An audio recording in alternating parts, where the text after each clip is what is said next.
Today's framing day, and right off the back I want to show you guys something that's different on this boat that may pose a slight challenge when it comes to framing and stability. On this boat, and hopefully you guys can see it, there's actually a little bit of a lip here, and I'll show you it at the rear of the boat. Every bench has a lip already. So it has a lip as opposed to just coming straight down. Coming straight down gives me more surface to install the mounts on, giving it a bigger base and foundation for stability from a load bearing standpoint. So this is pretty much 1.25 inches worth of surface for me to work with. My first attempt will be to still mount my brackets along this lip right here. Test it out, see how strong it feels. And if that doesn't work, I may have to install 3/4 inch aluminum tubing right underneath along here, giving me another surface to be able to rivet the brackets right here and in a lower piece right below, ultimately giving it a lot more surface and strength. But that will also add more weight to the boat, so I'm going to try to avoid doing that. The weight right here will also be supported by this deck as you're standing and moving around. It's not like the aluminum right here along this bench will have to take all the weight alone, so the bench should help. But first things first, let's go with plan A, rivet on some brackets and start to get the framing up for the front deck. So right now I'm just thinking 2 steps ahead. With everything you do, you got to think 10 steps ahead of how it will affect the later parts of the job. I've been looking at this thinking, well, how am I going to run the electrical to the front of the boat, both for the LED lights and the front nav lights? And what I want to do is ideally be able to fish it through here and get it to come out here. And I'm just thinking, what's the best way to do that? I just try to run just a hanger to see if something that skinny could make it all the way to that corner, and it's not. Of course, inside these benches are insulated with foam, so it's getting hung up on that. So I may need to notch out maybe 1/2 inch right here and either run the wires straight through, notch out a piece up here as well, just to be able to get wires through there. And this all ties into where you mount this bracket. Of course, I would choose to mount it as close to the side of the boat as I could, but I may have to move it over in order to run electrical later. That would mean installing this about right here. I'm just trying to see how close will I be able to get this railing to the sides of the boat to support the deck. Ultimately, I want this to be as close to the side wall of the boat as possible. So I think that's gonna work out pretty good. This is such a great example of what it takes to do these boats. You really gotta think ahead. So I'm nowhere near doing electrical on this boat, but it'll suit me best to go ahead and notch this out from now, notch out up here from now. That way, after I go ahead and frame this up, all I'll need to do is fish the wire through it, because I won't be able to get my hands in here properly once the framing is up. All right, so we're gonna do something now that's gonna benefit us weeks from now, okay?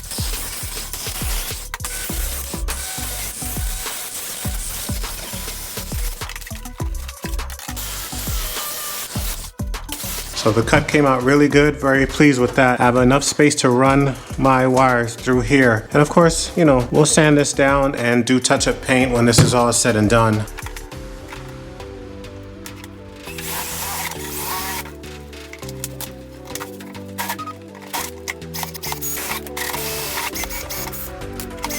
I think I'm gonna be fine. I don't think I'll need the aluminum tubing that I was thinking to reinforce it. This feels very solid on there. So I'm gonna continue just like this, put 4 rivets in each for extra strength and keep it moving. But it looks pretty good and it feels good.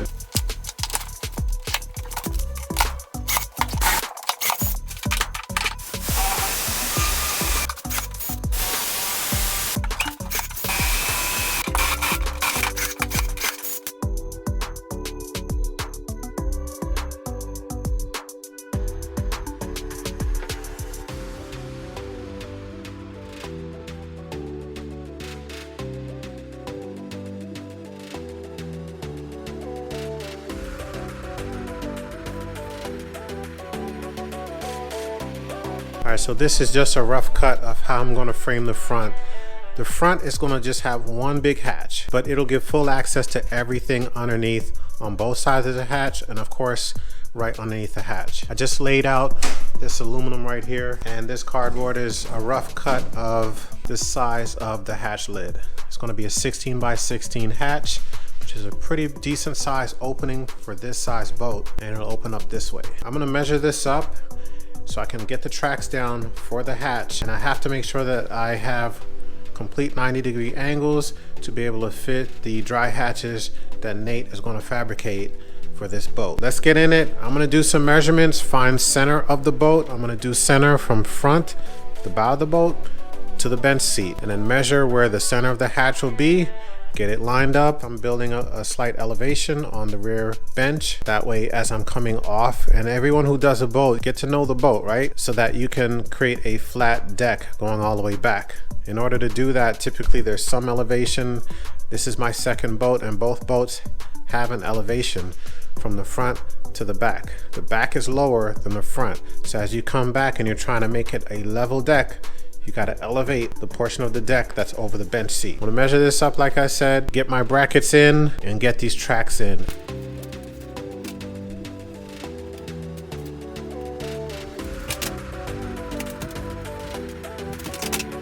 To make sure that my hatch will be centered in the boat, I measured the length of the bench because my brackets, of course, will be attached to the bench, right? This is my support system. The length of the bench is 40 inches. Center mark line is at 20 inches. My hatch is 16 inches long, so I just measured 8 inches on each side of the center mark, okay? So here's my 16 inches centered in the boat. I'm gonna go ahead and put my support brackets here and here. Then I will repeat the process for the front bench. Measure across, find my center, 16 inches on each side. Put my brackets on, do more measurements, make sure that everything is straight, and then when I'm done, it'll be a 90-degree angle coming off the middle bench and the front bench. Oh, a little tip here. You'll notice that I have blue tape on the side of the bench with some arrows pointed down. Those arrows are actually pointed to where the drain is on the boat underneath the subfloor. And I mark that from now because once I get the railings up to support the decking, I won't be able to remove this subfloor anymore. And the dry hatch system has drain tubes, and I'll need to eventually funnel those tubes into the drain of the boat. So I just got that marked out from now. That's just another example of how you have to think 10 steps ahead when you're doing these builds to make life a little bit easier for you later and reduce the amount of time it takes to work out another issue, okay? So I just got those marked off so I know my drain goes right along this. So when I put the hatches in, I know where to run that tube and where to drill my hole to be able to align the drain tubes with the drain of the boat.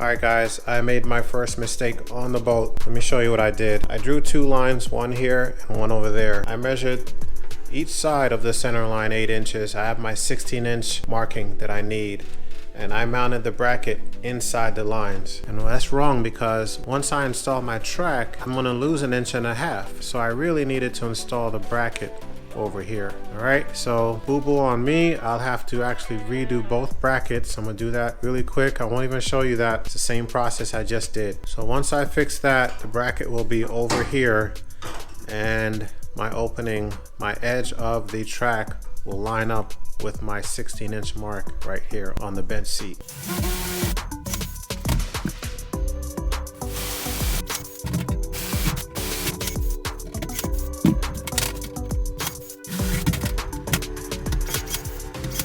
So just want to show you something to keep in mind when you're doing this. Again, this is for the dry hatch system if you decide to go with this on your build. I put a piece of tape here to make sure that I don't make the mistake and put the bracket on the wrong side of the line that I drew. With that being said, I have a line right here at the edge of this tape line, and I mounted the bracket 1/16 of an inch outside of that line. So the line is here and I have a little gap between there, and that's to account for the track that I'm going to put in here. The aluminum I'm using is 1/16 inch aluminum, so that accounts for the aluminum track that I'm going to put in here. If you mount this bracket all the way up against your line, when you put this next piece in, you're going to lose 1/16 of an inch. I don't know if you guys can see the edge right there where the track goes outside of the bracket, so it comes over towards this tape. So just keep that in mind. Hopefully that makes sense. If it doesn't, rewind it, play it back. These are drop-in lids, so they're made to spec, and if you're over 1/16 or 1/8 of an inch too far in, the hatch will not fit and you're gonna have to make some more adjustments. It's time to get the track in. I've got the 4 brackets in.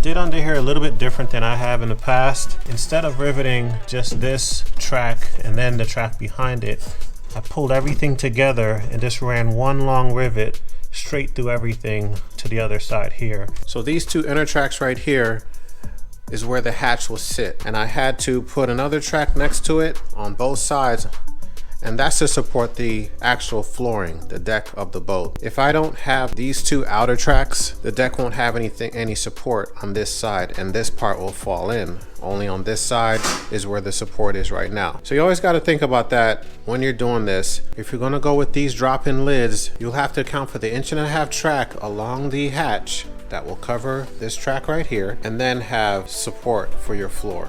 All right. So when you measure your hatches, when you order them, the size that you order will be for the opening of the hatch, and you have to account for 1.5 inches around the entire hatch and have support for that. And that's what these two inner beams are. And then I have two outer ones that will support the actual deck of the boat. These will be the two pieces that I make my cuts for the other support for the hatch. On these two sides, I'm gonna measure it up and rivet it from underneath. I typically don't rivet on top of the tracks. I didn't do that on my last boat because whatever you put on here won't be flat. Now it'll work if you have a wood deck, because wood is soft and it'll just work out. To have the best results with aluminum, if you're going with all aluminum decking, you want to use countersunk rivets, and that's what I'm going to do. So I'm going to mount these two tracks on the front and back of the hatch. I'm going to rivet them in from underneath and countersink them up top. So here we go.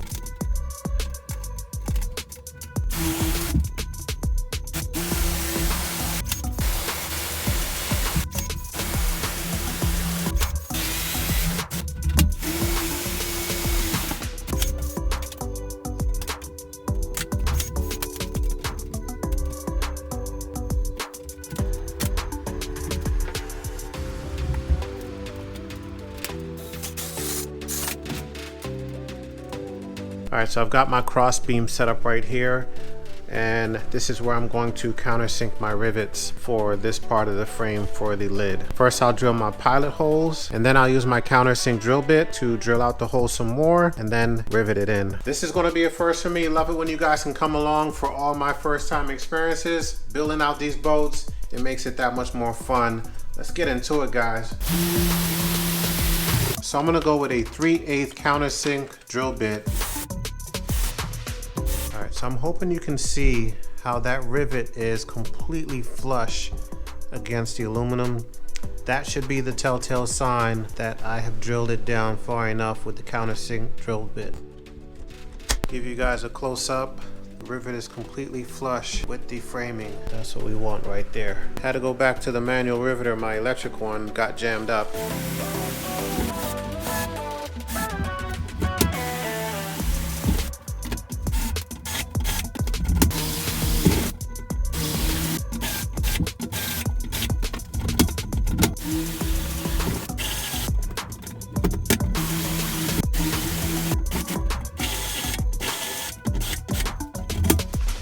This all came together really well. Everything is completely flush on the framing. That's exactly how we want it. And we want to do this because aluminum doesn't give you a lot of room to play with. When you put aluminum sheet on top of this, any type of bulge will show. So if this isn't completely flush, it's not going to have as good of a presentation. Now, countersink rivets aren't as strong as regular pop rivets. That's why I use 4 of them, so this should be just fine. I'm not sure if I'll need to put a strip of 1/16 inch sheeting right here to take out the dip that's right here from where the aluminum bar is. I'm gonna wait till I have the hatch and see how it looks, how it acts once I drop the hatch in here to see if that 1/16 inch space makes a difference. Back on the other side of the hatch, I actually made a cutout inside of the angle so that it would fit flush. I just cut an L out of the top of the angle and fit it flush on both sides. That's the bulk of the framing for the front of the boat. I may end up putting a bar there, and I may end up putting a bar here and over there on that side as well, but we'll see. We'll see what's needed as the project progresses. Making good progress on this boat. So far we've managed to keep it extra light. I've only added a little under 5 pounds of weight with just the front deck framing alone. Next we're going to continue extending the casting deck and build the bench riser as well as the remaining front deck, making this a pretty big casting deck but keeping it very light. The goal is to maximize as much space in this tiny boat to make it awesome. So don't forget to subscribe to this series, playlist, link in the description below. The goal of this series is to show you the step-by-step process of building out this boat so you can see the actual boat build process. So be a part of this build, hit that subscribe button, leave us a like on this video if you like what you saw. Also check us out on Facebook and Instagram. I post a lot on there before it hits YouTube. We appreciate all your support, all your feedback, and as always, stay safe out there. We'll see you on the next video.